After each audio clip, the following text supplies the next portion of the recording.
네, 여러분 만나서 반갑습니다. 방금 소개받은 이명희입니다. 반갑습니다. 네, 이렇게 삼복더위, 너무나 더운 어제가 우리가 중복이었죠. 더운 일을 무릅쓰고 이렇게 강연을 오신 여러분 진심으로 감사드리고요. 저는 강의에 앞서 구리문화원하고는 굉장히 좋은 인연이 있습니다. 사실은 요즘은 제가 이제 이사로 활동을 안 하지만 한 4, 5년 전만 해도 구리문화원 이사로 한 10여 년간 활동한 경험도 있습니다. 이제 저를 간단하게 소개를 드리고 그리고 오늘 본격적인 강의에 들어가도록 하겠습니다. 여러분, 저는 정말 음악을 전공했던 굉장히 지금의 강의와는 동떨어진 그런 전공을 했던 사람입니다. 음악을 전공해서 한 20여 년을 음악학원 운영도 했고요. 또 많은 학생들을 지도하면서 저의 전반부 인생을 살았는데요. 어느 날 보니까 제가 제 속에 또 다른 저를 좀 찾고 싶더라고요. 오늘 인문학 강좌 제5강이라고 하셨는데요. 저의 이 강의가, 스피치 강의가 결코 인문학하고 전혀 아주 밀접한 관계가 있다는 걸 말씀드립니다. 왜냐하면 저는 음악을 했을 때는 음악으로 사람들과 소통하고 또 즐겁게 보냈는데 어느 날 제가 우리 여기 학원연합회 전 회장님도 계신데요. 구리 남양주 학원연합회가 있습니다. 학원연합회는 우리 학생들도 여기 한 두어 명 보이는데요. 학생들이 공부하는 보습이나 음악이나 미술이나 다양한 분야에 이런 학생들을 지도하는 것이 학원이잖아요. 근데 이게 연합회가 있어요. 근데 제가 2009년, 10년 요때 딱 여기에서 연합회장을 합니다. 여러분은 지금까지 사시면서 만남의 중요성을 많이 느끼셨을 텐데요. 저 역시 그런 사람 중에 한 사람이었습니다. 제가 음악학원을 하다가 이 강의, 스피치를 만나게 된 게 바로 연합회장을 하면서부터였습니다. 연합회장을 한다는 건 여러 사람 앞에서, 특히 원장님들 앞에서 어떤 모임이나 어떤 행사가 있을 때는 항상 리더를 해야 되는데 저는 그때 그게 너무 재밌었어요. 사람들 앞에 쓰는 게 굉장히 재밌었습니다. 그래서 내 안에 있는 어떤 끼가 뭘까 하고 생각했을 때 그때 내 안에는 이렇게 사람들과 소통하고 또 사람들 앞에서 말하는 걸 좋아하는 끼가 있구나. 이걸 뒤늦게 발견했어요. 그래서 저는 조금 늦은 나이에 50이 조금 넘으려고 할 때 그때 이제 강의를 만납니다. 어떻게 보면 제2의 인생을 굉장히 도전적으로 했다고 볼 수 있겠죠. 사실 우리가 50이 넘어가면 다들 안정적이고 뭔가 편안한 길 과연 할 수 있을까 하는 용기도 필요로 하는데요. 저는 다행히도 감사하게도 제 길을 찾았고 지금 10여 년이 넘게 이렇게 강의를 하고 있습니다. 저는 그래서 지금부터 한 10여 년 전에 문화원에서 강좌를 열어서 스피치 강의를 하기도 했었습니다. 그래서 지금은 정말 뒤늦게 만학도로 박사과정에서 공부를 했는데 벌써 내년이면 졸업이네요. 이렇게 뒤늦게 공부도 했고요. 또 앞으로도 많은 사람에게 당당하고 자신있게 나를 표현해서 세상과 소통하는 멋진 삶을 위해 노력하도록 도와주는 역할을 할 것입니다. 자, 여기까지 저의 소개였습니다. 박수 한번 주시시죠. 네, 고맙습니다. 자, 오늘 제가 그동안 여러분을 가르치면서 사실 많은 사람들이 너무 많이 변하는 거예요. 여기 계신 분들 중에서도 제가 이따 이제 몇몇 분 초대를 해서 자기소개를 좀 하게 하겠지만 여러 사람 앞에, 특히 낯선 사람 앞에서 나를 소개해 보세요. 그럴 때 여러분 어떠시던가요?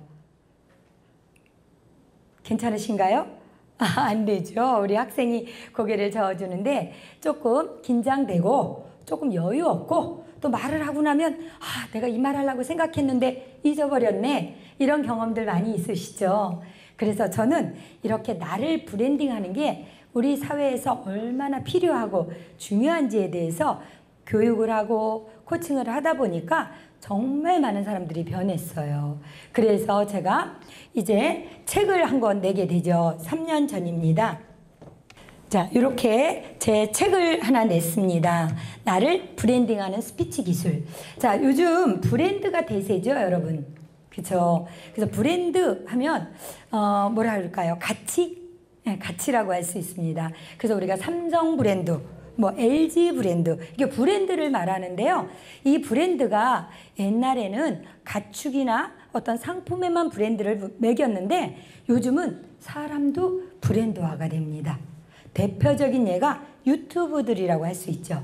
유튜브들 보면 굉장히 자기 끼, 자기 경험, 자기의 어떤 노하우를 브랜드에 딱 해서 뭐 100만 뷰, 뭐 1000만 뷰 이렇게 올리지 않습니까?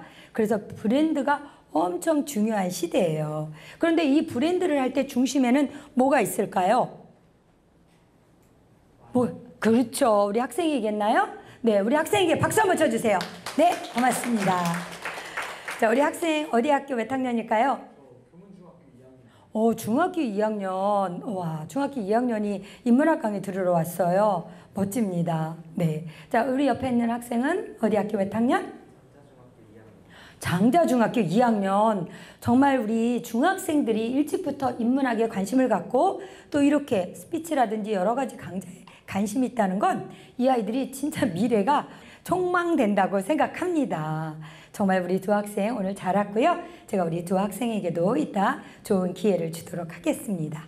자, 제가 이래서 이 책을 내고 정말 많은 사람들과 함께 소통을 하다 보니까 많은 분들이 야, 이거야말로 인문학 강좌이고 나를 브랜드하기에는 정말 적당한 책이다 라는 이야기를 많이 들어서 이 책이 이제 한때는 베스트셀러도 갔었고요. 지금도 꾸준히 이게 되고 있습니다. 오늘 저에게 리액션 잘하시는 분에게 제가 책을 몇 권 드리려고 갖고 왔으니까 여러분 리액션 잘해 주시기 바랍니다. 알았습니까? 네, 좋습니다. 네. 자, 우리나라 사람들은요, 참 이 리액션에 약해요. 한번 따라해 주세요. 리액션을 잘하자. 리액션을 잘하자. 네, 이게 반응을 잘하는 거예요. 속으로는 맞아. 그래. 이러는데 겉으로 리액션을 못해. 그런데 이 말의 중심에는요, 리액션이 있더라고요. 그래서 오늘은 저에게 주어진 시간이 한 40분, 그리고 제가 한 10분 정도는 이제 질의응답 시간을 갖고 여러분과 소통을 할 텐데요. 자, 가만히 보면 리액션만 잘해도요, 인기 있는 사람이 돼요.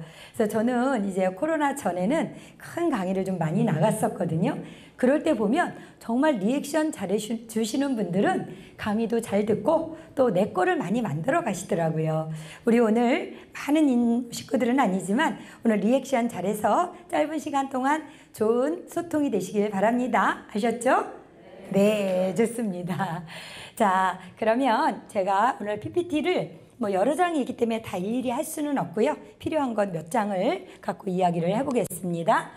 자, 첫 번째 이제 나를 브랜드 하는데요. 아까도 잠깐 제가 말씀드렸지만 나를 브랜드 한다는 건 나의 가치를 찾아서 표현하는 거다라고 말씀드렸습니다. 이게 이제 처음에는 노르웨이어의 달구어지다. 그래서 이게 가축이나 짐승한테 이렇게 문신을 새기고 그랬잖아요. 그 노예한테 문신을 새기는 건 뭐예요? 이 노예는 내 소속이야, 내 거야 라는 이제 그런 데서 지금 유래는 됐지만 현재로는 자신의 가치, 상품의 가치 이런 것들을 이제 표현하는 브랜드로 사용하고 있습니다. 자, 그렇다면 저는 이제 스피치 강의를 나가면 퍼스널 브랜딩 스피치라는 이야기를 자주 하는데요. 스피치의 종류에는 여러 가지가 있거든요. 예를 들면 소통 스피치도 있고요. 설득 스피치도 있고요. 또 때에 따라서는 지식, 정보를 전달하는 스피치도 있습니다. 그런데 저는 퍼스널 브랜딩 스피치라고 따로 이름을 명명을 했습니다. 이 말은 한마디로 나의 가치를 잘 찾아서 그래서 나를 브랜드화해라. 이것을 저는 퍼스널 브랜딩 스피치라고 하는데요. 예를 들어 볼까요? 우리 요리 잘하시는 분 누구죠? 백종원. 그렇죠. 우리 국장님. 아유, 박수 쳐드리세요. 네, 좋습니다. 백종원이에요. 우리 백종원 이 요리사가 요리만 잘하면 영역이 어디? 주방이 전부예요. 근데 이분이 말까지 잘해. 그러니까 걸어다니는 기업이죠. 백종원 씨가 골목시장 한번 왔다 가보세요. 다들 여기 백종원 왔다 갔다고 다 홍보하고 그렇죠. 이만큼 내 능력을, 내 실력을 이 말로 브랜드화 시키면 이거는 훨씬 아주 좋은 가치가 될 수 있습니다. 제가 여기 10년 장인, 20년 명인, 30년 달인이라는 말을 써놨는데요. 이게 무슨 뜻이냐? 우리는 지금 여기 나이 우리 조금 지긋하신 50대 이상 분들은 내가 하는 일에 아마 20년, 30년 하시는 분들도 계실 겁니다. 제가 알기로는 우리 저 뒤에 지금 촬영을 해주고 계신 신동영 부원장님도 아마 이 영상 촬영 쪽에 한 30년 하셨을 거고요. 지금 우리 이성재 국장님도 아시는 분은 아시겠지만 공직에 30년 넘게 근무를 하셨어요. 이러다 보니까 내가 했던 일을 이렇게 길게 해서 달인이 됐는데 이거를 가서 표현해 보라고 또 많은 후배들에게 이야기해 보라 그러면 이게 참 어려워요. 내가 그 일은 자신이 있는데 이거 1시간 강의로 해보세요. 그럼 만만치 않아요. 그래서 우리가 내 일을 잘 브랜드화하는 것도 경쟁력이 될 수 있습니다. 그래서 여러분들이 나를 브랜드화하는 건 매우 중요하다라고 저는 한 번 더 말씀을 드리겠습니다. 자, 그러면 브랜드하고 또 스피치하고 제가 또 연관을 한번 시켜봤는데요. 우리 어디 가서 자, 나를 소개하거나 또 내가 느낀 거를 한번 이야기해 보세요. 이런 경험. 때에 따라서는 또 어떤 모임이나 단체에 가서 거기서 말할 기회가 꽤 많죠. 특히 우리 학생들 같은 경우에는 학교에서 공부할 때 내가 알아요. 잘 알아. 공부했어. 선생님이 자, 이거에 대해서 아는 사람 얘기해 보세요. 그런데 이것을 굉장히 두려워해요. 내가 말하다 잘 못하면 어떡하지? 잘 안 되면 어떡하지? 이런 두려움 때문에 그런데요. 요럴 때 물론 학습에서는 조금 다를 수 있으나 우리 일반인들 같은 경우에는 내 경험을 이야기하는 게 굉장히 좋아요. 그러면 모임에 가서도 이야기할 때 내가 이 모임에서 어떤 역할을 했고 이 모임의 장점은 뭐였고 앞으로 우리가 이 모임의 활성화를 해서 이런 개선점이 있으면 좋겠다. 이런 것들을 딱딱 정리하시잖아요. 그게 에피소드고요. 그게 여러분들이 말의 가치를 찾아서 할 수 있는 소재가 됩니다. 그런데 이게 쉬울까요? 아니요. 네, 쉽지 않아요. 그러면 어떻게 하면 쉬울까요? 저는 오늘 이제 이 PPT는 여기까지만 놔둘 거예요. 그리고 여러분이 실제로 활용할 수 있는 내용을 갖고 강의를 드리겠습니다. 자, 우리는 보통 말을 할 때 보면 내용적인 면에 많이 치중을 하죠. 원고를 잘 씁니다. 엄청나게 길게 내가 만약에 50분짜리 강의다. 그럼 막 강의 하나 엄청 열심히 만들어요. 자, 이걸 내용이라고 그래. 컨텐츠라고 하는데요. 이 컨텐츠에 앞서서 중요한 게 있어요. 그거를 비언어라고 합니다. 따라해 보세요. 비언어. 비언어. 네, 이 비언어의 첫 번째가요. 표정이에요. 표정. 우리가 아무리 좋은 말을 하려고 해도요. 그 말하는 사람 표정이 딱딱하거나 굳어 있으면 말의 내용이 전달이 안 됩니다. 그런데 이 표정을 상황에 맞게 같이 표현하는 거예요. 진지한 말을 할 때는 진지하게, 또 뭔가 화이팅! 이런 말을 할 때는 화이팅하는 표정을 지어야 되고요. 그 상황에 맞는 표정을 짓는 게 굉장히 중요해요. 그런데 평상시에는 어떻게 하면 좋을까요? 제가 여러분에게 표정은 하면 여러분은 밝게 큰 소리를 한번 해보세요. 표정은 밝게. 네, 이 표정 밝은 게 굉장히 중요합니다. 그래서 우리가 처음 만나도 그 사람 표정을 보고 밝으면 왠지 인상 좋은데? 이미지 좋아요. 이런 얘기를 하잖아요. 이게 뭐 어디가 나오겠어요? 옷을 잘 입는다고? 아니면 뭐 그 밖에 요소도 있지만 가장 중요한 건 표정이라는 거. 그래서 첫 번째 이미지 비언어는 표정을 밝게 하는 겁니다. 자, 두 번째로 갑니다. 두 번째는 시선 처리인데요. 사실 여러분들이 모임이나 학교나 단체에서 말할 때 가장 나를 두렵게 하고 내가 좀 주눅이 드는 분야가 시선이에요. 그래서 이 시선을 사람들이 나를 눈을 탁 쓰고 쳐다보면 그 부분에서 딱 긴장이 되거든요. 그런데 이 시선을 내가 먼저 처리하는 거예요. 내가 먼저 골고루 보고 지금 여러분들 느끼셨는지 모르지만 저는 여러분 한 분 한 분 눈을 맞추려고 지금 노력을 하고 있거든요. 이 눈 맞춤, 시선 맞춤이 굉장히 중요해요. 그래서 처음에 가면 어때요, 여러분? 긴장되면 바닥을 보거나 천장을 보거나 자꾸 딴 데를 봐요. 왜? 사람을 보면 내가 생각했던 내용이 다 기억이 안 날 것 같아. 그러시죠. 끄덕끄덕 해주시는 분도 있고 아닌 분도 있는데 아닌 분 이따 제가 여기 나와서 한번 해보시게 할 거야. 그래서 이제 이 시선 처리가 굉장히 중요합니다. 자, 시선 처리할 때는 어떻게 하느냐? 골고루 하는 게 중요하겠죠. 그래서 제가 두 번째로 시선은 하면 여러분은 골고루 한번 해보겠습니다. 시선은 골고루. 네. 그래서 단체나 학교나 어디든 대중 앞에서 말할 때는 시선 처리 골고루 하는 거 중요하다. 이것도 기억하시면 좋겠습니다. 자, 그러면 지금부터 제가 여러분이 어떻게 시선 처리를 잘하는지 실전 경험을 한번 해보겠습니다. 자, 이렇게 두 분씩 앉으셨는데요.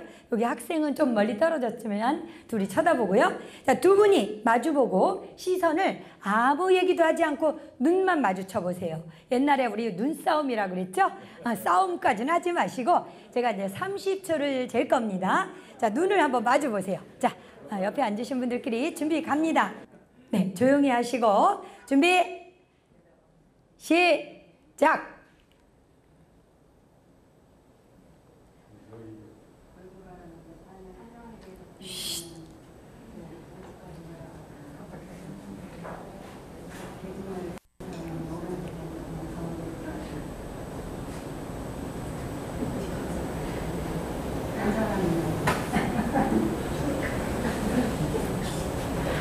3, 2, 1 됐습니다.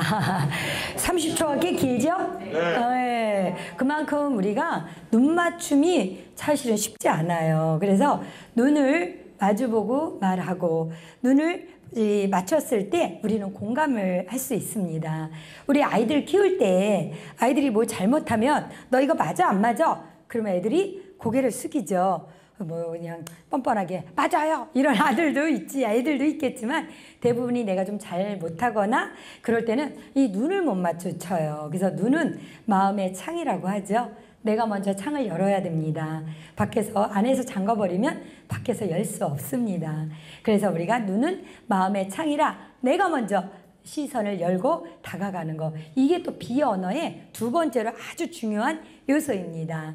자, 세 번째 가겠습니다. 세 번째 목소리입니다. 목소리. 자, 목소리는 굉장히 사람마다 다 다를까요? 같을까요? 당연히 다르죠. 이렇게 쉬운 질문은 대답을 잘 하시네. 네, 달라요. 제 목소리가 제가 요즘 좀 방학이라 강의가 좀 많아서 약간 허스키하기도 하고 원래 제가 허스키예요. 그래서 저희 딸이 판소리 전공이에요. 네, 좋습니다. 그래서 제가 이제 뭐 방송국에 편지를 한번 보냈더니 그게 당첨이 됐어요. 그랬더니 아유 어머님이 판소리 하신 것 같은데 한 자락 해보시죠. 이런 제안을 받기도 했는데 제 목소리가 허스키한데 방송인 중에 누구 닮았죠? 이거 맞추시는 분 제가 책 드립니다. 방송인 중에 누구 닮았을까요? 여자입니다. 여자. 네. 야, 저 우리 뒤에 계시는 우리 선생님. 네. 박수 한번 쳐드리세요. 이야, 네. 네, 맞습니다. 저 가끔 박경림 닮았다는 얘기 많이 들어요. 근데 사람들이 저한테 코칭 받으러 와서 이래요.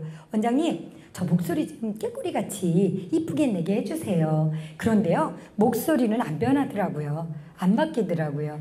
그래서 내가 가진 목소리를 정확하게 표현하는 게 중요하지 이 목소리를 막 남자라고 막 굵직하게 내려고 하고 여자라고 깨꼬리같이 내려고 하면 오히려 어색해요. 그래서 내 목소리는 내 개성을 살리는 게 굉장히 중요합니다. 그런데 여기서 제가 이제 힌트 하나 드려요. 우리가 평소에 내가 하는 이 내 목소리하고 녹음해서 들으면 목소리 달라요? 같아요? 마음에 들어요? 안 들어요? 안 들어요. 왜 그럴까요? 왜 내 목소리가 녹음 목소리, 실제 목소리가 다를까요? 혹시 아시는 분 계세요? 우리 학생들 2명 중에 한번 대답해 볼까? 울리는 거 아니에요? 자기 소리가 울려서 울린다는 것보다 조금 더 구체적으로 혹시 아시는 분? 분명히 달라요. 그렇죠? 녹음했을 때 내 목소리, 실제 내 목소리 다른데요. 그 이유는 뭐냐면요. 우리가 평소에 내 목소리는 이 청각, 귀로 뿐만이 아니라 나의 몸에 있는 골밀도, 이런 것과 같이 들어요.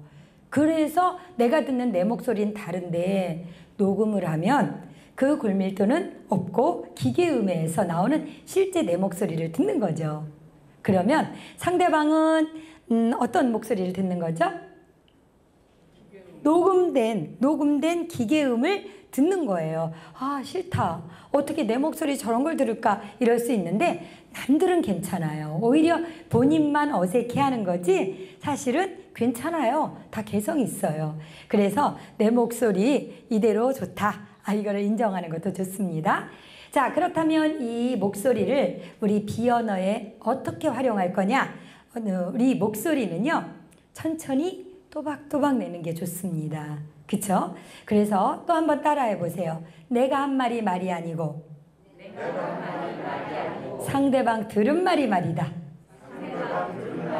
네, 우리는요, 들려지는 말하기를 해야 돼요. 그런데 대부분이 보면 내가 하고 싶은 말을 하고 있네? 그쵸? 그러니까 상대방은 어때요? 아, 이게 진짜 저거 지루하고, 이거 내가 별로 안 듣고 싶은데, 저분은 계속 저 얘기를 하네? 그래서 말을 할 때는 반드시 상대방에게 들려지는 그런 말을 해야 된다고 합니다. 자, 우리나라 속담에 이런 말이 있죠? 개떡같이 말해도 찰떡같이 알아들어. 이런 얘기 들어보시죠? 이거 진짜 어떻게 보면 살짝 폭력이라고 할 수 있어요. 아니, 알아듣게 말을 해야지 어떻게 말을 자기 맘대로 해놓고 찰떡같이 알아들으라는 거야. 이거는 있을 수 없는 거거든요. 그래서 잘 알아듣게 말을 하는데요. 제가 이제 이 공부를 하면서 이제 영어 공부를 반드시 필수로 해야 되겠더라고요. 그래서 보니까 자, 우리나라 말은요, 그냥 지금 제가 말한 대로 그냥 막 내가 하고 싶은 대로 하고 알아들어. 이런데 이 미국 사람들, 특히 영어는요, 정말 주어 동사가 분명해요. 아주 쉽게 얘기하면 우리는 보통 나 오늘 세차했어. 이렇게 말하면 어때요? 당신 차 당신이 세차했구나. 이렇게 그냥 알아듣잖아요. 근데 영어에 보면 반드시 나는 오늘 내 차를 세차했어. 이렇게 분명하게 해줘요. 그러니까 그 사람들한테 나 세차했어. 그러면 why? 그래서 누구 차를 세차한 건데? 이렇게 될 수 있어요. 그래서 상대방이 알아듣기 쉽게 이렇게 말을 해야 우리는 이게 잘하는 말하기인데요. 이 말하기에 아까 말씀드린 이 목소리가 한몫하는 거죠. 그래서 목소리는 천천히 또박또박, 강약, 그리고 멈춤 이런 것들을 잘 활용해야 전달력이 생긴다는 거. 자, 세 번째 갑니다. 제가 목소리는 하면 여러분은 천천히 또박또박. 자, 갑니다. 목소리는 천천히 또박또박. 네, 그래서 잘 들려지게 해라. 자, 비언어 네 번째 마지막 스킬인데요. 이거는 바로 제스처입니다. 제스처. 자, 제스처는요, 연단에 섰을 때 인사부터 그리고 움직이는 거, 이런 손 모양, 이런 게 다 제스처라고 할 수 있어요. 이 강의나 대중 앞에서 말할 때 너무 고정해서 말하면 듣는 사람이 좀 지루해요. 딱딱해요. 근데 제가 좀 이렇게 움직이고 또 손도 쓰고 또 이렇게 왔다 갔다 하면 여러분들이 좀 이렇게 집중하는 효과가 있어. 그리고 말하는 사람도 덜 지루해요. 왜? 말만 그냥 서서 하면 얼마나 딱딱해요. 그동안 4강을 여러분들이 계속 들으신 분들도 있고 또 앞으로 계속 들으실 텐데 이 강의하시는 분들이 이 제스처를 잘 쓰잖아요. 엄청 여유 있는 강의가 돼요. 혹시라도 또 여러분들이 어디 가서 말할 기회가 있으신 분들은 이거 꼭 활용하십시오.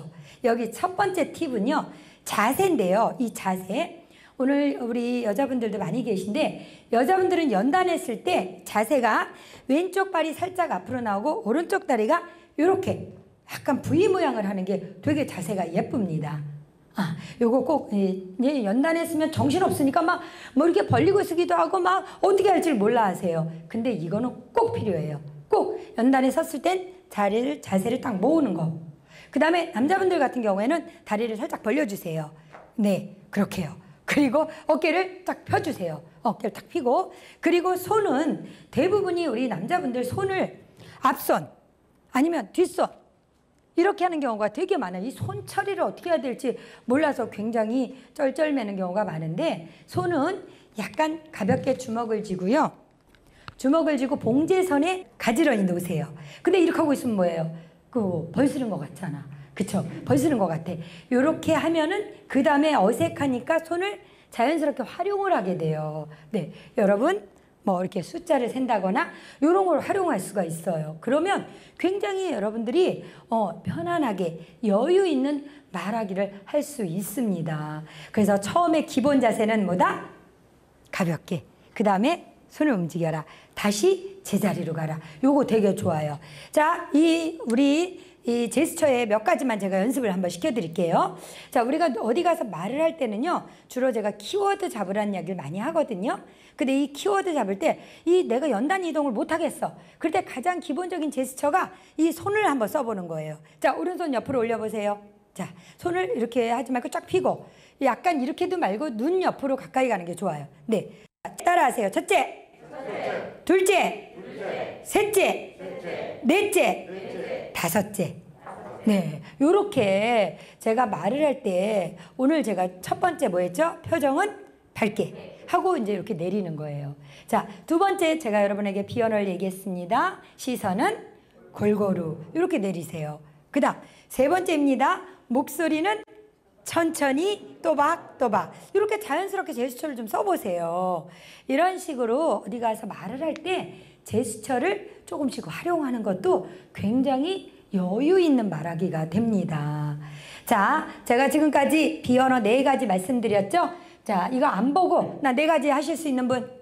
네, 좋습니다. 저 우리 맨 뒤에 선생님. 자, 일어나서 제일 먼저 표정은, 시선은, 목소리는, 제스처는, 와, 박수 한번 쳐드리세요. 네, 이따 나갈 때 책 한 권 드리겠습니다. 네, 좋습니다. 오늘 짧은 강의지만 여러분들이 이런 것만 잘 기억해도 좋은 오늘 시간이 되지 않을까 싶습니다.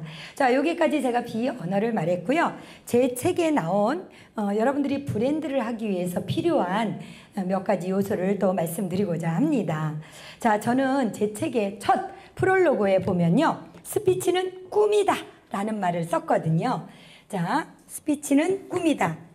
자, 요 책의 첫 번째 그 PPT 있으시죠? PPT에 꿈 얘기 들어있던가요? 네, 보세요. 스피치가 왜 꿈일까요? 스피치가 왜 꿈일까요? 어려워요. 그쵸? 네, 제가 왜 스피치가 꿈인지 말씀을 드릴게요. 자, 우리는 예를 들어서 우리 학생들 같은 경우에 대학을 가거나 아니면 사회에 취업을 할 때 제일 먼저 무슨 관문을 넘어요? 면접. 물론 필기를 먼저 통과하고 면접을 보긴 합니다만 면접이라는 관문을 넘어야 돼요. 이 면접을 할 때는 뭐가 들어가요? 말이 들어가요. 나를 어필해야 돼요. 나는 여기 왜 지원했고 나의 장점은 뭐고 나는 어떻게 앞으로 내가 이 학교에서 공부를 할 거고 또 때에 따라서는 회사에서 역할을 맡을 거고 이런 거를 면접을 통해서 이야기를 합니다. 그런데 이때 우물쭈물하고 내가 분명히 실력도 있고 공부도 잘했고 능력도 있는데 그걸 표현을 못하면 내 꿈을 이룰 수가 없습니다. 그래서 스피치는 꿈을 이루는 도구가 될 수 있고요. 두 번째 스피치는요, 우리가 평소에 제가 이제 코칭했던 분 중에 한 분인데요. 이분은 연구원이에요. 연구원. 그래서 서울신가요? 어디 그러니까 뭐 구체적으로 말하긴 좀 그렇습니다만 한 분야의 연구원이신데 진짜 연구 능력이 뛰어나세요. 그래서 연구를 아주 잘했는데 이 연구라는 게 뭐예요? 결국은 내가 연구한 거를 이 프레젠테이션을 해야 되잖아요. 그래서 프레젠테이션을 하러 가는데 그것만 가면 덜덜 떨리는 거야. 나는 평상시에 연구도 잘하고 그냥 앉은 자리에서 말하는 건 잘하는데 서서 프레젠테이션을 하려면 너무 떨려서 가면 맨날 덜덜 떨다가 할 말 못하고 와요. 근데 이분 꿈이 자기는 나중에 이 연구소를 한번 차려보는 거예요. 자, 이분은 과연 말을 통해야만 꿈을 이룰 수 있지 않겠습니까? 그쵸? 이분이 말을 못하면 그분은 끝까지 자기의 꿈인 연구소도 또 그 조직에서 인정받기도 어렵습니다. 그래서 저는 스피치는 꿈을 이루는 도구다 라고 말을 할 수 있다고 봅니다. 또 이 스피치는요, 근데 꿈이 있을 때 한 가지 더가 있는데요. 뭐냐면 이 꿈이라는 게 막연하게 나 그거 하고 싶어. 예를 들어서 우리 온 두 학생이 지금 중학교 2학년이지만 나는 될 수 있으면 스카이에 입학하고 싶어. 이런 꿈이 있어요. 그러면 이 꿈을 그냥 막연하게 내 머릿속에만 갖고 있으면 이 꿈은 어느 순간 스르륵 사라질 수도 있어요. 그쵸? 근데 이 꿈을 계속 자기 암시도 하고 또 엄마나 아니면 친한 친구들이나 어느 이런 분위기가 되면 꿈 얘기를 해보는 거예요. 나는 모 대학에 가서 뭐를 전공해서 이 사회에 이런 사람이 되고 싶어요. 라고 자꾸 언어화 하잖아요. 그럼 이 꿈은 시들지 않아요. 왜? 사람은 말을 뱉으면 그게 나에게 각인이 되게 돼 있거든요. 저희 수업 중에 보면은 흡연, 이 금연을 하겠다고 다짐하시는 분들 있으세요. 내가 올해는 꼭 금연을 할 거야. 특히 여자분들 중에는 뭐예요? 첫 번째, 저 꿈이 네? 다이어트. 네, 맞습니다. 자, 이제 다이어트 해야지 꿈을 생각하고 그 대신 생각만 해. 그래, 맛있는 거 있으면 아유 내일부터 해야지. 그냥 계속 먹어요. 그렇죠? 이러다 보니까 이 꿈이 자꾸 사라져. 그래서 꿈을요 자꾸 공론화하는 게 굉장히 중요해요. 자, 나는 이번에는 꼭 다이어트를 할 거야. 한꺼번에 10kg 못 빼니까 자, 이달 안에 나는 1kg만 뺄 거야. 그러기 위해서 정말 저녁은 6시 이후에 안 먹고, 자, 물은 많이 먹고, 그 대신 뭐 술이나 아니면 기름진 음식은 내가 최대한 절제를 할 거야. 이걸 자꾸 말로 하는 거예요. 그러면 나도 모르게 그게 실천 가능한 목표가 되더라고요. 그래서 스피치는 꿈이다. 이렇게 할 수 있고요. 자, 두 번째 스피치는 소통이다. 따라해 주세요. 스피치는 소통이다. 박자가 안 맞아. 박자가. 스피치는 하면 여러분 소통이다. 스피치는 소통이다. 네, 두 번째 스피치가 바로 소통이에요. 그쵸? 왜?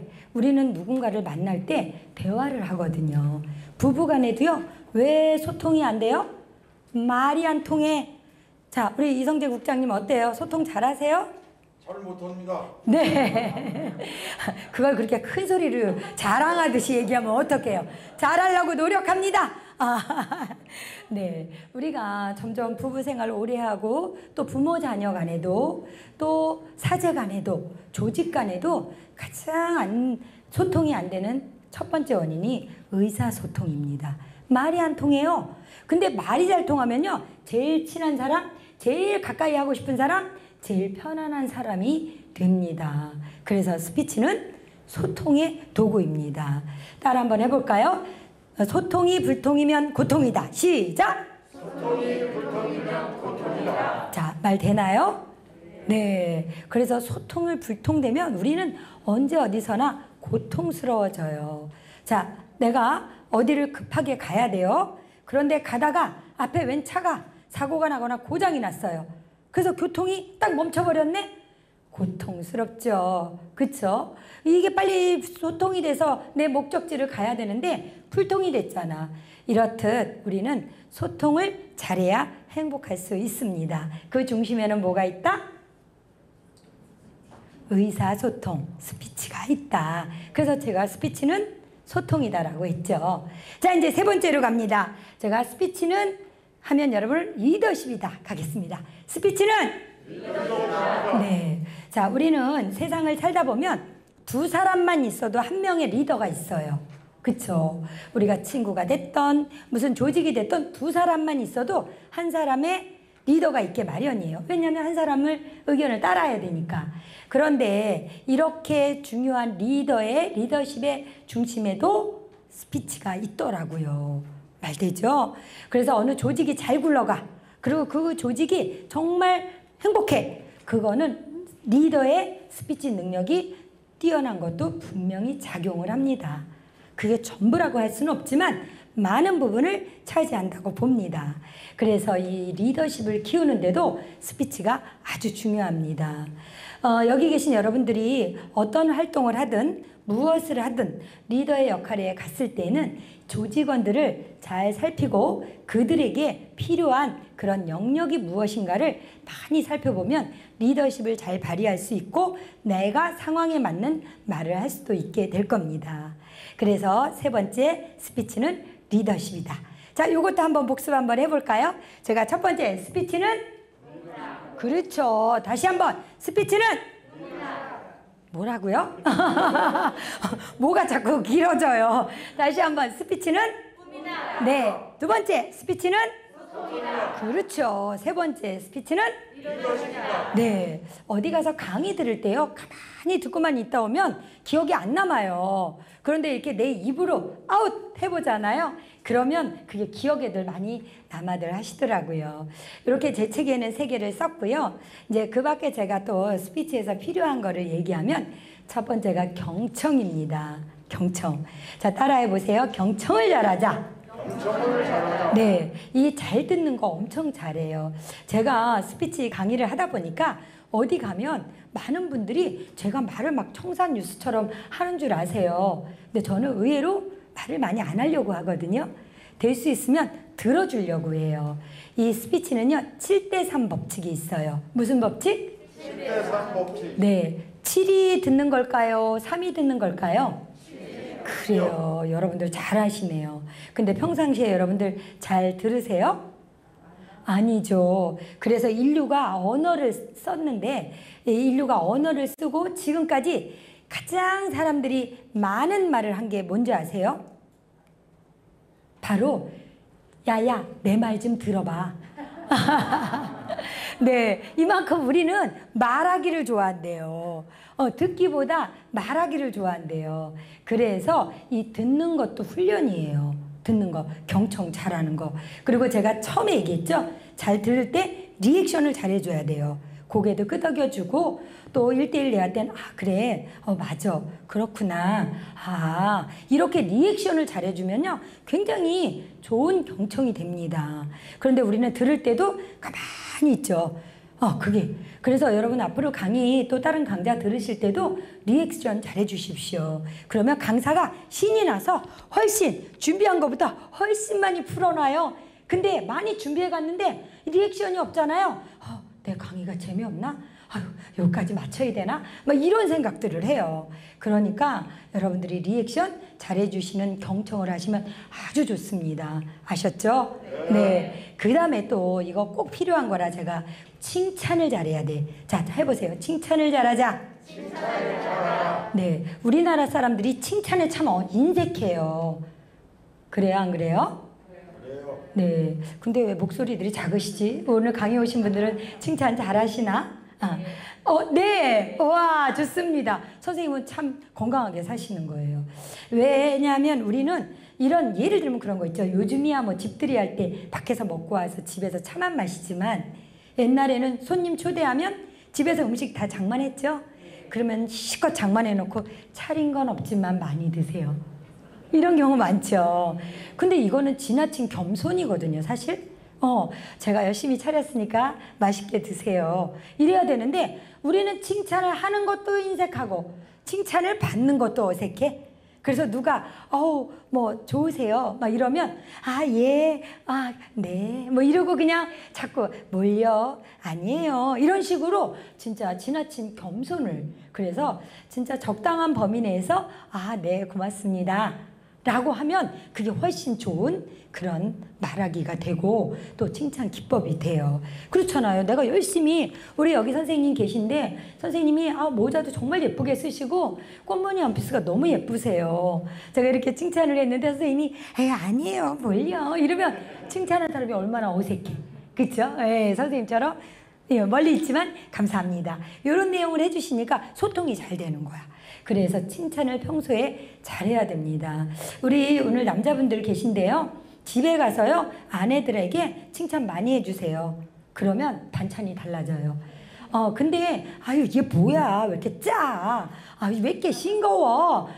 당신 뭐야 머리가 그게? 이런 식으로 얘기를 하면 사랑 못 받습니다. 아셨죠? 자, 우리 아내분들도 마찬가지고 우리 학생들도 마찬가지예요. 친구들에게 또 좋은 말로 상대를 자꾸 칭찬하고 격려하는 말 굉장히 중요합니다. 그래서 칭찬은 고래도 칭찬은 고래도 네, 그런 거예요. 그래서 우리가 이 칭찬 잘하는 것도 좋은 스피치 스킬 중에 하나가 될 수 있습니다. 그러면 칭찬 어떻게 해야 될까요? 이거 그렇게 어렵지 않아요. 첫 번째, 관심을 가져야 돼요. 관심을 가지면 처음 본 사람도 사실 칭찬할 수 있어요. 사실 저에게 긴 시간이 주어지면 제가 여러분들 나오시게 해서 칭찬하는 훈련도 좀 해보거든요. 그런데 이제 다음에 또 기회가 되면 꼭 해볼게요. 관심 가져야 됩니다. 자, 이제 두 번째, 칭찬은 신선해야 돼요. 무슨 말이냐? 어저께 칭찬해놓고 또 똑같은 말을 내일 또 칭찬해. 제가 우리 남자분들 집에 가서 아내 칭찬하라 했더니 야, 반찬 맛있다. 근데 똑같이 그 다음날 야, 반찬 맛있어. 이러면 이거는 신선한 칭찬이 아니야. 그쵸? 그래서 신선한 칭찬, 새롭게 칭찬, 새로운 걸 봐서 칭찬하라는 거예요. 세 번째, 타이밍에 맞게 칭찬해야 돼. 그쵸? 딱 봤을 때, 이거, 근데 우리는 머릿속으로만, 저거 예쁘네? 저거 괜찮네? 멋있네? 머릿속으로만 있다니까? 근데 그걸 그때그때 표현을 해주는 거예요. 정말 오늘 멋지세요. 와, 이거 참 좋아요. 이러면 이게 바로 타이밍에 맞는 거예요. 한참 지난 다음에, 근데 그때 있잖아. 그때 보니까 너 진짜 괜찮더라? 이거 뭐야, 이거? 그쵸? 칭찬이야, 뭐야? 그래서 타이밍에 맞게. 그리고 마지막으로 이 칭찬은요, 과정도 칭찬이다, 과정. 우리는 대부분 결과만 칭찬하잖아요. 그쵸? 우리나라가 이제 뭐 올림픽이나 이런 스포츠 종목에서도 보면 결과만 갖고 칭찬할 때가 은근 많아요. 그런데 이 과정까지 칭찬하는 게 굉장히 중요하다. 왜? 과정도 노력을 했잖아요. 우리 자녀들이 학교에서 성적을 밤새도록 공부하고 열심히 했는데 생각보다 성적이 안 나왔어. 그러면 아이고 밤새 공부하더니 그게 뭐야? 이러면 애가 얼마나 의기소침해지겠어. 야, 괜찮아. 이번에 네가 이렇게 열심히 했으니까 다음에는 충분히 잘할 수 있어. 수고했다. 이렇게 격려의 칭찬을 해줘야 돼요. 근데 우리는 그 결과만 갖고 맨날 칭찬을 하다 보니까 칭찬거리가 없네. 그래서 이렇게 4가지 제가 말씀드렸죠. 관심을 갖자. 신선하게 하자. 그리고 타이밍에 맞춰라. 그리고 과정도 칭찬하자. 이렇게 이야기를 했습니다. 자, 이렇게 제가 짧은 시간이기 때문에 여러 가지 얘기를 드렸어요. 첫 번째, 비언어적인 요소, 우리가 대중 앞에서 말할 때 중요하다. 두 번째, 제 책에 나와 있는 꿈과 소통과 리더십에 대한 이야기, 그리고 마지막으로 경청과 칭찬에 대한 이야기를 여러분께 드렸습니다. 많은 이야기를 드리고 싶지만 이제 시간이 얼마 남지 않아서 여러분들이 혹시 스피치에 관련된 또 PPT를 보시고 나눠드린 자료를 보시고 궁금한 게 있으면 질문 주시면 제가 성심껏 답변 드리겠습니다. 떨리고 이러는 것은 그 자기 개인의 그 욕심 때문에 잘하려고 하는 욕심 때문에 그렇다고 하는데, 떨리는 게 욕심 때문에 떨린다고 하는데 맞는 말인가요? 라고 질문을 해주셨거든요. 반은 맞고 반은 안 맞는 부분도 있습니다. 자, 왜냐하면 우리는 대중 앞에 서면 어때요? 잘하고 싶죠. 그쵸? 멋지게 하고 싶죠. 호응 좋게 하고 싶죠. 그런 욕심이 있는 거 맞습니다. 그런데 그런 것도 있지만 사실은 더 큰 3가지가 있거든요. 첫 번째, 심리적인 요소가 있습니다. 심리적으로 나 잘해야 되는데 못하면 어떡하지? 이런 심리적인 불안감이 첫 번째 요소가 되고요. 두 번째는 상황적인 요소도 있습니다. 예를 들어 나보다 말을 더 잘하는 사람이 앞에 있거나 또 뒤에 저 사람은 진짜 말 잘하는데 이런 경우, 그리고 정말 높으신 분이 있어. 지금 우리 여기 안영기 원장님도 와 계시지만 예를 들어 내가 말을 해야 되는데 정말 어려운 분들이 와 계셔. 그럴 때도 이게 떨려요. 많이. 그리고 마지막 3번째가 경험적인 불안감이에요. 경험. 내가 발표를 했는데 그때 나 너무 못했어. 나 그때 진짜 너무너무 창피했어. 이게 머릿속에 맴도는 한 우리는 발표가 불안해지고 떨림이 생겨요. 그래서 이 3가지를 잘 극복하면 돼요. 심리적으로도 잘하면 되지. 이런 적극성과 상황적으로도 나는 준비했고 여기 계신 분들은 내 얘기를 들을 거야. 신분의 고의를 막론하고 이렇게 생각하시고요. 경험, 그래 지난번에 내가 못했지만 이번엔 잘하려고 다 준비했잖아. 이런 이런 생각을 딱 긍정적으로 갖는 순간 불안을 극복할 수 있습니다. 네, 좋은 질문 감사합니다. 네, 또 다른 분. 3분이나 좋아요. 우리 학생부터 듣겠습니다. 우와, 좋은 질문이에요. 박수 한번 쳐주세요. 이야. 힘 있는 스피치의 원동력이 무엇이라고 생각하느냐, 이 얘기인데요. 그건 바로 저는 준비와 연습이라고 생각해요. 준비와 연습. 그쵸? 내가 힘있게, 자신있게 하려면 내가 충분히 준비하고 충분히 노력하면 얼마든지 할 수 있거든요. 그래서 내가 발표, 특히 우리 학생이니까 뭐 이렇게 리더십을 발휘해서 반장, 회장 할 수도 있고, 그 다음에 또 발표를 학교에서 수업 시간에 할 수도 있잖아요. 그럴 때 힘있게 하려면 자신감이 있으면 돼요. 그 자신감의 기본은 준비와 연습이다. 이렇게 얘기하면 됐습니다. 자, 어떻게 답이 됐나요? 네, 좋습니다. 자, 우리 핑크색 옷 입은 선생님.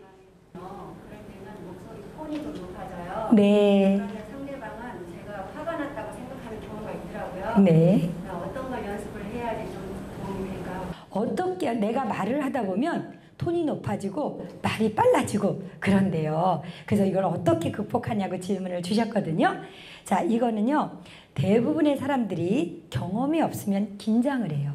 긴장을 하면 말이 빨라지고 톤이 높아집니다. 그러면 편안하게 여유 있게 내 의사 전달이 안 됩니다. 이럴 때 가장 좋은 첫 번째 방법은요. 복식 호흡을 해보는 겁니다.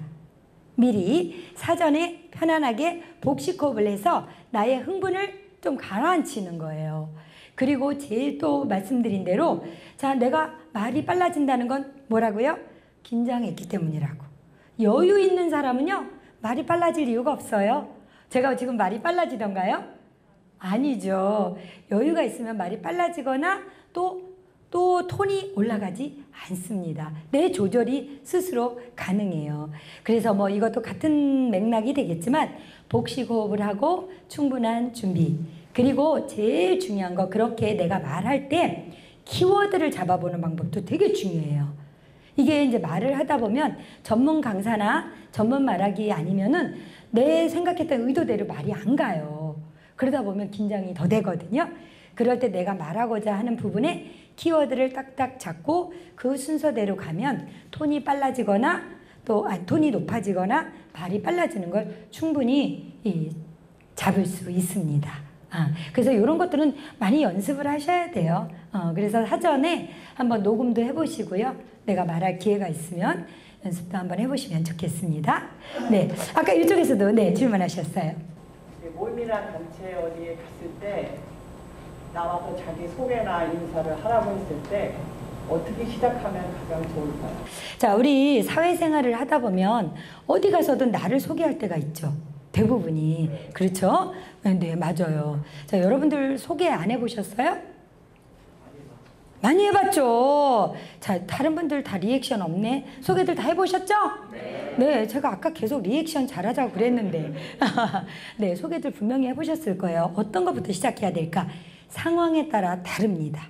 예를 들어서 제가 지금 여기 왔을 때는 저의 소개를 우리 국장님도 해주셨지만, 저는 이제 이 책을, 나를 브랜딩하는 스피치 기술이란 책을 갖고 이제 강의 테마를 잡았잖아요.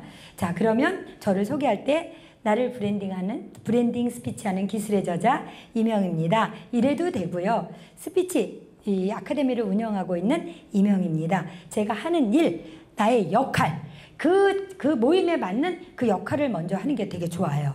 그래서 예를 들어 문화원에서 처음 이제 입회를 했다. 그러면 이제 문화원에 나를 소개한 사람이 분명히 있을 겁니다. 그러면 안녕하십니까. 오늘 처음 문화원에 오게 된 누구누구입니다.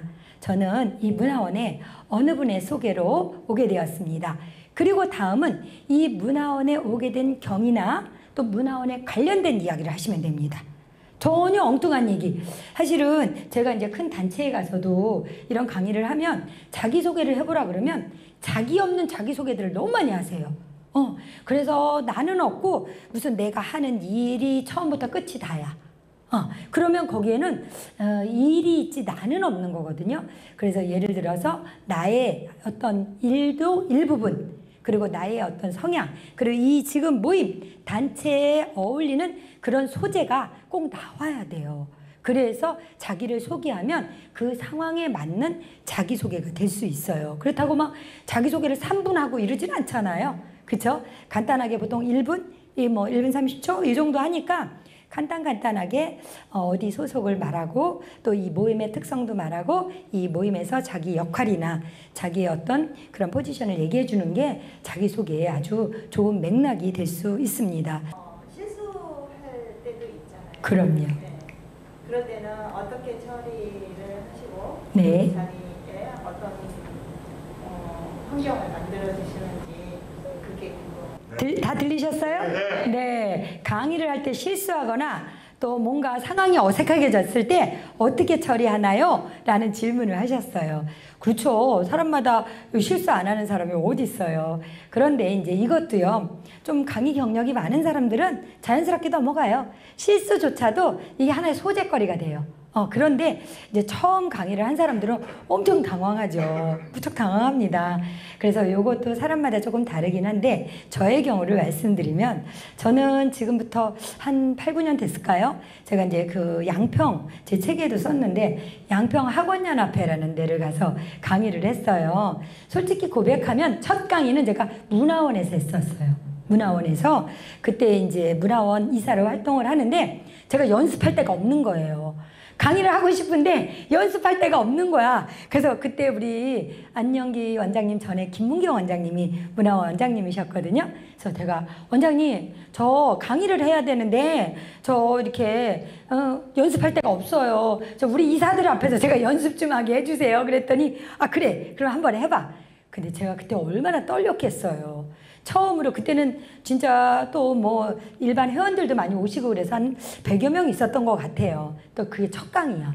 얼마나 떨려. 그거 이제 엄청 긴장하고 막 이제 PPT를 하는데 이걸 넘기다가 뒤로 갔다 앞으로 갔다. 지금은 제가 넘기다 앞으로 가면 아이고 앞으로 갔네. 뒤로 가면 뒤로 갔네요. 기다려주세요. 이러고 하지만 이제 그때는 그게 안 되는 거야. 그럼 막 목소리가 갈라지고 막 이래요. 자, 그럴 때는 진짜 조금 텀을 갖는 게 되게 중요해요. 나를 조금 수습하는 시간이 필요해요. 근데 거기서 막 급하게 빨리 이거를 해결하려고 하면 오히려 더 긴장된 내 모습만 보이게 되더라고요. 그래서 여러분들 같이 또 어디 가서 말하다가 실수를 해. 그러면 그거를 약간 정정하고 가는 것도 괜찮아요. 제가 조금 전에 드린 말씀은 하다 보니 좀 긴장했네요. 그래서 이 부분은 이렇게 정정합니다. 하고 가는 방법도 있습니다. 물론 그것도 여유가 필요하겠지만요. 네, 좋은 질문이세요. 감사합니다. 또 혹시 있을까요? 먼저 말을 거는 게 너무 좀 떨리고 무섭고 그런 느낌이 있어가지고 상대방이 먼저 나한테 뭘 물어보지 않으면 제가 먼저 말을 안 하더라고요. 네. 어떻게 하면 와, 우리 지금까지 질문 중에 정말 저가 가장 좋은 질문이라고 얘기해주고 싶어요. 박수 한번 쳐주세요. 네. 자, 우리는 다 이렇게 대인관계를 맺고 살잖아요. 근데 우리가 가서 먼저 안녕하세요 이러고 하면 좋은데 못한단 말이에요. 특히 이제 좀 나이를 먹고 좀 사회생활을 하신 분들은 괜찮지만 우리 학생같이 좋은 친구도 있고 또 내가 먼저 다가가고 싶은데 가기에는 너무 어색해. 그래서 쑥스러워. 못 다가가요. 자, 그럴 때 어떻게 다가가면 좋겠냐는 그런 질문이거든요. 자, 그럴 때 저는요, 가서 아까 얘기한 대로 가볍게 인사, 안녕하세요 하고 가벼운 칭찬을 하는 게 가장 좋은 것 같아요. 내지는 같은 장소에 있는 공동체의 어떤 이야기를 소재를 꺼내요. 예를 들면 여기 왔잖아요. 왔는데 여기 친구가 왔어. 둘이 아는 사이예요? 이 친구랑 아는 사이예요? 모르는 사이죠. 근데 보니까 다들 어른인데 중학교 2학년 그것도 다른 학교 다 같은 친구가 왔네. 얼마나 반가워요. 그쵸? 근데 말 못 붙인단 말이야. 그럴 땐 만나서 반가워요. 강의 들으러 왔어요? 이렇게 얘기를 먼저 해보는 거야. 그러면 이쪽에서도 나도 강의 들으러 왔어요. 그러면서 나는 어디 학교 몇 학년인데 어디 학교 다녀요? 이렇게 말을 거는 거죠. 제가 학생이나 어른들에게도 이런 얘기 참 많이 하거든요. 정말 좋은 친구는 내가 먼저 다가가서 서로 교류를 하는 게 좋아요. 근데 겉으로 정말 와 너무 괜찮다. 저 사람하고 정말 좋은 소통하고 싶다. 그런데 먼저 못 다가가. 그쵸? 그리고 저 사람이 말을 걸었을 때 겨우 대답도 하고 어떤 때는 당황해. 그래서 뭐지? 이렇게 갈 수가 있는데 그럴 때도 정말 성의껏 대답해주고 질문 받았으면 거꾸로 질문 한 번 더 하세요. 그래 내가 이런 질문 받았으니까 나도 거꾸로 물어보세요. 이래야 소통이 되지 질문에 대답하고 뚝 이러면 이제 거기서 단절이야. 그래서 질문을 내가 했을 때는 관심을 갖고 인사와 함께 내 소속이나 또 관심사를 말하고 또 질문이 왔을 때는 내가 그 질문에 맞는 리액션을 해주는 거. 요것도 사람에게 다가가는 좋은 스피치 기술이 됩니다. 하셨죠? 네. 자, 우리 선생님도. 면접도 말씀하셨던 것 같은데 네. 그 부분에 대해서 좀 말씀드릴게요. 네. 요즘 그 1대1의 면접은 이제 예전에는 많았는데 요즘 다대다 면접으로 바뀌는 거죠. 그렇죠. 면접관 여러 명에 응시생들이 여러 명이잖아요. 네. 근데 응시생들의 그 고민이 네. 여럿이 앉혀놓으니까 외모부터 해서 네. 지금 말씀하신 스피치까지 다. 그럼요. 이 상황에서 나를 좀 부각시킬 수 있는 방법, 네.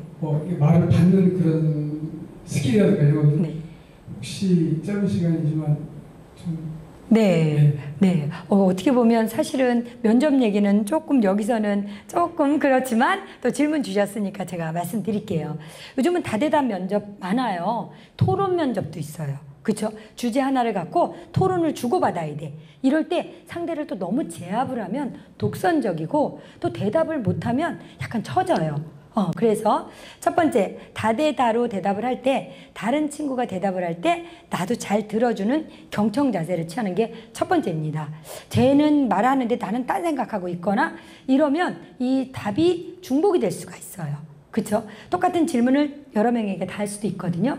예를 들면 지원 동기를 말해보세요. 이러면 다 똑같은 질문이에요. 근데 지원 동기가 비슷한 거를 준비할 수도 있잖아요. 그럴 때 저 사람 말을 듣지 않으면 내가 중복된 답을 하거나 또 다른 답을 할 수 있기 때문에 잘 들어주는 게 이제 첫 번째 중요하고요. 또 이런 경우 있죠.